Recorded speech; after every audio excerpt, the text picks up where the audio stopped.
Hello, I'm Francis Lawrence. I'm the director of The Hunger Games Catching Fire, Mockingjay 1, Mockingjay 2, and also The Hunger Games, The Ballad of Songbirds. The drama in Hollywood just hit a new high. Two of the biggest names in the biz, Steven Spielberg and Francis Lawrence, are reportedly done pretending. They're not just ignoring Rachel Zegler, they're allegedly on a mission to erase her. Yep, according to some serious insider buzz, this isn't some casual behind-the-scenes eye roll. This is a full-blown strategic takedown. And no, it didn't start yesterday. Apparently, it's been brewing for years. Imagine waking up thinking your career is a dream, and then realizing it might actually be a nightmare everyone's trying to end. Zegler's rep has always been spicy. Whispers called her entitled, disrespectful, and a walking headache for anyone over 40 in the industry. But now, those whispers have turned into megaphones, and the people holding them are Hollywood legends. Spielberg allegedly labeled her a set killer, and Lawrence? He apparently called her a director's worst nightmare. Yikes. What would you say to those who are just kind of overly critiquing the film at this point? You've worked so hard on it. You think this is just fan drama? Think again.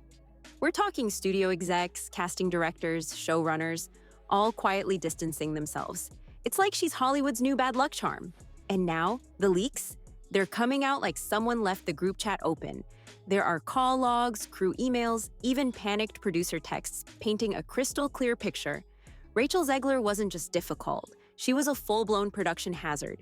Word is, the chaos started from day one with Spielberg. You can only imagine the studio calls about this woman behind the scene, like, oh my God, we're $242 million in, and our lead actress hates our film, our actors, our storyline. There's rumors that she and Gal Gadot don't get along either because one's pro-Palestinian, one is pro-Israel. Yes, the same Spielberg who has calmly directed divas, legends, and even dinosaurs. But apparently, Rachel had him second-guessing his life choices. Crew members say she wasn't just inexperienced, she was uncoachable. She reportedly argued over camera angles, threw shade at blocking notes, and even tried to fix dialogue written before she was born. She'd roll her eyes at the crew and flat out refused reshoots unless things went her way. Now let's talk about Spielberg, because the man has dealt with every kind of diva imaginable, but even he was apparently stunned by Rachel's energy. Sources say she treated her role as Maria. Yeah, the same role 100 actresses would kill for, like she was doing him a favor. At first, Spielberg stayed calm, took his notes, kept it professional, but then award season hit, and so did Rachel's ego. That's when he snapped. Insiders say he made 2 quick calls to major studio heads, and his message to them was very clear: never again. And just like that, boom, the industry got the memo. Later, in an interview, Zegler decided to throw some shade. She made a slick comment about old-school directors who can't handle strong women. Oh, everyone knew who she meant. That wasn't shade. That was a lightning bolt straight at Spielberg. And in Hollywood, that's the kind of move that gets you blacklisted before lunch. That moment, according to insiders, was the final nail. Spielberg didn't just lose interest, he flipped the script. He went from mentor to silent enemy. And trust me, you don't want Spielberg quietly rooting against you. No dramatic press release, no messy headlines, just silence. The scariest kind. Hollywood doesn't need to cancel you with drama. They'll just ghost you. Forever. No tweets, no statements. Spielberg just stopped returning calls, and everyone else followed his lead. Within weeks, Rachel's phone stopped buzzing. Projects fell apart. Her team was scrambling, trying to pitch her for roles she used to be offered on a silver platter. And that's when the gossip train really left the station. Also, Rachel Zegler, boy, certainly does look homeless these days. Maybe it is hurting. You know, these actors and actresses get paid on points. So how well the movie does influences the amount of money that they make and their royalties. If the movie makes no money, they won't get any royalties from it. And it looks like Rachel Zegler is not royalty here. Or these are the most recent photos of Rachel Zegler looking completely derelict and homeless. YouTubers started connecting the dots. This wasn't a break. She was being iced out. Meanwhile, over in Poland, on the freezing set of The Ballad of Songbirds and Snakes, Francis Lawrence was trying to revive the Hunger Games magic. Instead, he got Zeglered. Insiders say the moment she arrived, she acted like the whole franchise revolved around her, as if The Hunger Games wasn't a global hit, way before she even got cast. And just when you thought it couldn't get worse, it absolutely did. Sources say Rachel treated crew members like they were lucky to even breathe the same air as her. She reportedly spoke to production assistants like unpaid interns on their first day. She even demanded last-minute rewrites on scenes that had been locked for months, like she just woke up with a better script in her dreams. One insider said she stormed off mid-shoot because she didn't like the camera angle, said it wasn't feminine enough. Okay, girl, it's a dystopian sci-fi, not a shampoo commercial. Then came the infamous Lucy Gray dress meltdown. Apparently, she flat out refused to wear the film's signature costume because it didn't match her vision of modern femininity. Let that sink in. She rejected the dress the entire story was built around because it didn't vibe with her aesthetic. One production assistant said walking on set every morning felt like entering a bomb shelter. No one knew when or who she'd blow up on next. And get this, she was reportedly rewriting lines on the spot, in the middle of scenes. Which sounds bad enough, until you realize that meant the entire camera setup had to change, every single time. What should have been a clean 10-hour day turned into 14, sometimes 16 hours because she wanted to argue about the emotional depth of made-up song lyrics. Crew members who had worked on previous Hunger Games films gave those weeks a nickname, The Zone. And no, not in a cool way. They whispered it like it was cursed. Like, don't go back in the zone. Then came the reviews, and they were brutal. Evie magazine straight up shredded her, called her performance cringy, arrogant, and totally miscast. Ouch. Fans weren't any nicer. People said she looked miserable on screen. One viewer even said, "I'm not trying to be shady, but why does she never look happy?" But the real punch in the gut, that came from Francis Lawrence himself. Leaked Lionsgate meeting notes claim he told execs, "I'll never babysit that attitude again." Yikes. That's not a critique. That's a career obituary, especially coming from the guy who made Jennifer Lawrence a superstar. And just like that, the writing was on the wall. No press conference, no dramatic exit, just silence, again. By late 2024, post-production was finally done. But the damage was already permanent.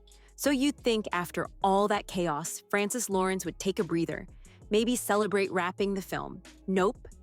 Instead, he made one phone call, and it wasn't to PR or the studio. He called someone who would get it, Steven Spielberg. Sources say it wasn't some long therapy session, just a few minutes of venting. But apparently, what got said on that call? Hollywood's still whispering about it. The call wasn't meant to leak, but this is Hollywood. And of course, a grip overheard it on speakerphone, passed it to a mid-tier YouTuber, and boom, it exploded everywhere. According to that leak, Spielberg told Lawrence, she weaponizes her image but has no respect for the craft. To which Lawrence allegedly said, she acts like she's doing us a favor, like she is the franchise. They weren't just swapping war stories, they were reportedly making a pact. Word is, they promised to warn others, producers, agents, young directors, protect your crews from the Zegler effect. Yeah, that term caught on. Fast. Suddenly, Rachel Zegler's name was being flagged in meetings. Red flag. Full stop. Warner Brothers? Outside. Universal? Nope. Paramount? They reportedly backed off a small streaming project after Spielberg's assistant said, not advisable. Just like that, poof, her momentum vanished. And her team? Full panic mode. Sources say her manager sent out a mass email offering Rachel at a discounted rate for prestige indie films. The replies? Crickets. Not a single bite. Because when two of Hollywood's most powerful, most respected directors start telling people to stay away, the whole town listens? Hollywood loves a comeback story, sure, but it lives for takedowns. And when a takedown has Spielberg and Lawrence behind it, that's not gossip, that's gospel. Rachel wasn't just unpopular, she was radioactive. And then came the Snow White disaster. March 2025, a $350 million budget, Disney's golden reboot. And guess what? It flopped. Hard. Only $43 million in its opening weekend, domestically. Vanity Fair insiders blamed her. Her non-stop PR disasters, her attitude, her interviews. Disney didn't even do red carpets or press junkets. They were terrified she'd say something reckless again. Whether it was bashing another classic or getting political, they didn't want any more damage. And that flop? That was the final nail. Any last bit of industry leverage she had? Gone. Whispers say Disney flagged her internally with a "do not hire" tag. And if that's true, game over. Oh, and the cherry on top. Last week, Spielberg and Lawrence were seen having lunch together. Not to gloat, but to compare notes. Notes on how to rebuild everything she allegedly wrecked. Morale, sets, budgets, crews, and both reportedly left the table with one agreement. If the studios won't protect the crew, we will. Word spread fast. Agencies noticed. Casting directors backed off. Then came Rachel's cryptic tweet. Silence is violence. Deleted within minutes, but of course, screenshots made sure it lived forever. Spielberg and Lawrence didn't need public statements. Their quiet move echoed through the industry. And in Hollywood, silence speaks louder than hashtags.